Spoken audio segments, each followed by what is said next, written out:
Hello, my name is Roger Doudna, and the primary theme of this series of interviews is love in action.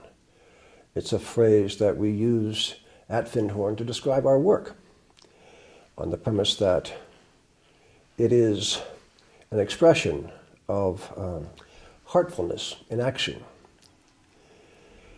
And today we are speaking to Robin Alfred, who has been in the community for 20 years, something like that? 22 years nearly. Give us a sense about what your progression in the community was. I came thinking that I would step out of my role as a manager. I was a social work manager in London before I came here, working in criminal justice. I thought, I'm going to go to Findhorn, I'm going to work in the gardens, I'm going to work in home care, I'm going to learn exactly what it means, work is love in action. And I think I spoke a few times too many in community meetings, and after 8 months in the community, working in the park home care department, I was invited into management. I spent basically 5 years working in management. I was the chair of the management group for a little while with Mary Hollander. I was a trustee for about 12 or 13 years. I chaired the board of trustees for 5 years and stepped out of it all about 2 years ago. So now I run my own business and do consulting, coaching, facilitation, leadership development, people stuff, much of which I've learned at Findhorn. So you came to us from a more or less activist background, and you obviously couldn't quite suppress yourself in that regard. Yeah, I was an angry young man in London, for sure. I was a member of every campaigning group I could find. I was a member of the Campaign for Nuclear Disarmament, Amnesty International, Friends of the Earth, Greenpeace, the Labour Party. I was a card-carrying member of the Labour Party in those days. I was basically, had lots of opinions about what I thought the world should look like and how people should think and act, which was basically like me, and came with that as my background, if you like. It's important to make a contribution. I could also feel that there was a part of me that was making this contribution from a place of reaction, and often anger, and firstly that didn't feel sustainable, and secondly I could sense that there was a different way to make this contribution. And in a way that's the core of what I'm working at now and supporting other people to work at now. What is the contribution that we each need to make? Not from a place of reaction, actually from a place of acceptance and movement, acceptance and change. Things are as they are and they can evolve. So that's maybe a topic we could explore. We could indeed, but I wanted to just take a moment to say that what we call the service departments at Findhorn, the garden, home care, maintenance, and so forth, the kitchen, are all places where I think we do get a tangible sense of love in action. In part, and perhaps because we can put ourselves and our ambitions and even our skills, for that matter, aside and just be in the moment and respond to the people we're working with and addressing the tasks that we find ourselves engaged in. But then my own experience has been that when I shifted initially from maintenance into the kind of jobs you're talking about, it was very challenging to take that original experience back into managerial type operations. Did you have a comparable challenge in that regard? I think what I experienced when I worked for 8 months in home care was, in a way, a practice of presence. So we might say that that's love in action, work is love in action, by which we mean being present. So if I was folding the sheets in the laundry, or I was vacuuming the sanctuary, or as legend has it, cleaning the toilets with love and presence, then that was the practice, like how to do that in a way that was humbling, not feeling like, oh, I'm bigger than this, I'm better than this, why am I doing this, but also to do it with a lot of presence. So I think because those tasks are sometimes solitary and they can take whatever time they take, in a way, I could spend 3 hours cleaning a toilet, or I could spend 10 minutes cleaning a toilet, and the chances are no one's really going to get on my case around it. I can practice presence maybe more easily than when there's deadlines, a lot of people around, it's busy, I've got an agenda that's this long and I have to accomplish certain tasks through the day. But I think the core practice is the same. So in a way, I would say when I moved into management and now when I do my other work, the call to be present is even more important because I can't do the work I'm doing unless I'm really present. I can't coach someone unless I'm really present. I can't really facilitate a meeting unless I'm really present. But the pull to busyness and the pull out of presence is stronger, I would say. So I think that's one thing. That's one way that I would describe work as love in action, is about a practice of presence. But the other way that I would describe it, if you take these two components, love and action, like what does that really mean? So for me now, I study a lot with Thomas Hübl, who's a great contemporary spiritual teacher. And love, in a way, the principle of love, to me, is related to the principle of listening. So if we take it into Eileen Caddy's practice, it's the principle of inner listening. So I listen, and then I receive maybe guidance, maybe my intuition, maybe a calling as to what I need to do next. So there's a listening part, a receptive part, if you like, a stillness part, and then there's an active part. Now I bring it into action. Now I bring it into my words, my deeds, my contribution. And that's core whatever job you do. My job at the moment, for example, when I'm coaching someone, is to support them in becoming awake enough to listen deeply enough to know what is the contribution that they then want to make and feel inspired to make to society. But it doesn't come from a place of reaction. It doesn't come from a place of feeling like I know or that they know what the world ought to look like. We could also take a look at that. We carry a lot of concepts about what peace looks like, about what sustainability looks like, about what resilience looks like. But I think we need to suspend all of that and just be radically present to what is and listen to our calling and make that contribution.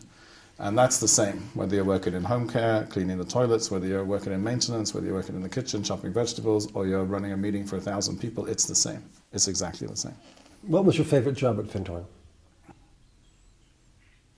My favorite job at Findhorn, it's very interesting what comes to me actually. My favorite job at Findhorn was working in the park home care department, but teaching Tai Chi to sex offenders in Inverness prison. So I managed to persuade the focalizer of the park home care department that part of my contribution was, in a way, outreach, which has always been. That's part of my purpose, if you like, is to build the bridges. And I had been a criminal justice social worker in London, and when I came up to Findhorn, I thought the first thing I need to do is find out where the local jail is, because then I'll feel at home. So I found out there was a jail in Inverness. I contacted the education officer. I said, I'm coming up to Findhorn, and can I teach something? And she said, well, what do you want to teach? And I said, I could teach Tai Chi, meditation, English or French. And she said, what do you want to teach? And which I thought was a great question, actually. It kind of relates back to our theme. What's your passion? What's your contribution? So I said, I'd love to teach Tai Chi. And I explained it as a way of dealing with conflict, and it'll calm people down in the prison and whatever. And she said, great. And then she said, what is it? And I described to her what it was. So she was clearly someone who was tuned into what your contribution is what you're passionate about. So for 1.5 years, I taught a sex offenders group and a mainstream offenders group in Inverness prison. As part of my work for Park Home Care was going out into Inverness prison and teaching Tai Chi to prisoners. And it was very moving to me, because you'd see these big, burly guys, or sometimes these scrawny guys, whoever these guys, it was all guys that I was working with, in what used to be the chapel in Inverness prison, actually very close to the cages where Jimmy Boyle was incarcerated, who you may know was deemed to be Scotland's most violent prisoner many years ago, very close to that place, and seeing these people doing Tai Chi and kind of doing their mindfulness and their movement work in the chapel, and it was just beautiful. I was very touched by it. Great. Well, I gather you've taken that impulse out into the world since leaving the community, even though you're still resident here. What sort of activities have you been involved with since you left? It's interesting, because I wouldn't say I left, actually, and I wouldn't say it also started when I left, because I set up with Jill Emsley and others the Findhorn Consultancy Service quite soon after I arrived. Yeah. So I feel like part of my job while I was here was always building bridges. So I sensed quite early, we sensed quite early, that part of our gift here is to bring what we have here to the outside world, let's put it that way. And you already talked about outreach, so this was an extension of outreach. But I was particularly interested in working in businesses and corporations, which wasn't so much the outreach that we did at that time. So what I've been doing is leadership development, facilitating events for people, executive coaching and life coaching for people, organisational development work, conflict facilitation, supervision, values work, working with vision, different things across a huge spectrum. So I feel incredibly blessed that I work sometimes with my wife, Kosha Joubert, through the Global Eco-Village Network, sometimes with others, sometimes with some of the world's poorest.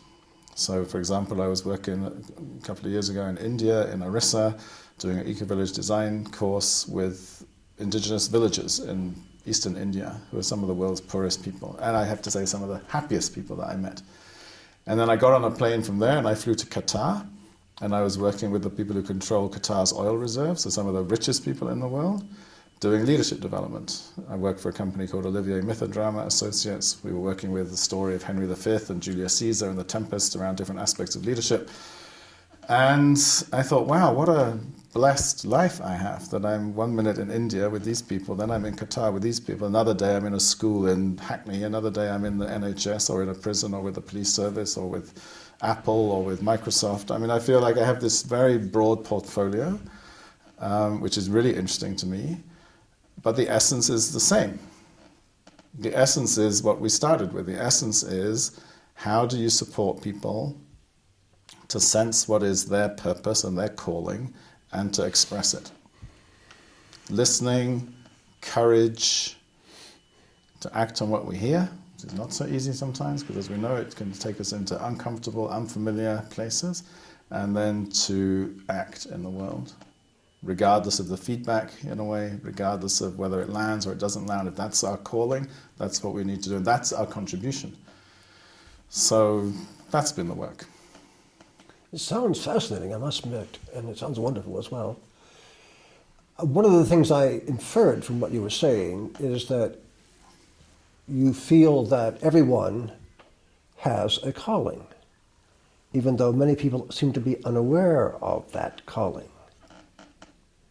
How do you help people to come to terms with it, or to understand, or even to hear it for that matter? Yeah, that's a great question. I think for some people, the calling is not so much a thing. It's like some people may say, I'm called to be a musician, I'm called to be a such and such, I'm called to be an athlete, I'm called to be an artist, I'm called to be an accountant, I'm called to be a whatever. I think for many people, it's not quite like that. It's more the calling, if you like, as I see it, is more a moment-by-moment calling. I had this beautiful conversation the other day with somebody on a mentoring call, that I was where I was the mentor, and there was 20, 30 people on this call, and people were bringing in questions, and this person was sharing their practice, and they said about 6 times a day, I tune in. It's actually a practice of what we call the 4 sync, synchronizing 4 parts of ourselves, the physical, the emotional, the mental, the spiritual. She says, I do this, I tune into these 4 parts of myself and synchronize, which means basically I relax into them and I presence these 4 parts. And then I know what I'm meant to do next. So that's what I also mean by calling, like which email to answer now, which meeting to go to, which meeting not to go to, which event to say yes to, which event to say no to. These things to me are all callings. So the calling may be a grand calling, I'm going to be a da-da-da, but it may be a moment-by-moment calling, because we are bombarded with information, we're bombarded with opportunities. You wake up in the morning here, or maybe you go to sleep in the hot tub, wherever it is, but you're somewhere, and you look in the Rainbow Bridge and you feel like, wow, there's like 15 different things I could do this evening, right? What should I do? And so that's a calling to say, that's the one for me. Mm-hmm. So that's the kind of calling you help people to listen to and respond to and act upon. Yeah, both. I think sometimes it's really that, like when I'm working in businesses and working in corporations, it's helping people get a deeper sense of purpose. So that's often a bigger reflective conversation. We don't want to look back on our deathbed and feel like, wow, I blew it, I didn't really do what I felt I wanted to do. There's lots of research about the 5 most common regrets of people who are dying. Like one of them is, I didn't really make the contribution that I wanted to make. So I try to help people think about that, for example. When I look back on my life, did I make the contribution I wanted to make? Or am I going to die feeling like, wow, I just kind of didn't really listen?